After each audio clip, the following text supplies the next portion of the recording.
சேலம் மாவட்டம் சங்ககிரியை அடுத்த ஐவேலி பகுதியில் கஞ்சா விற்பனை செய்யப்படுவதாக கிடைத்த தகவலை அடுத்து சங்ககிரி போலீசார் அந்த பகுதியில் கண்காணிப்பு பணியில் ஈடுபட்டனர்.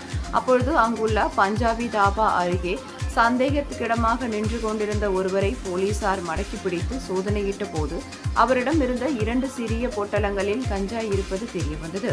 மேலும் தாபாவின் பின்புறத்தில் வைக்கப்பட்டிருந்த விறகு கட்டைகளுக்குள் மறைத்து வைக்கப்பட்டிருந்த மற்றொரு கஞ்சா பொட்டலத்தையும் போலீசார் கைப்பற்றினர்.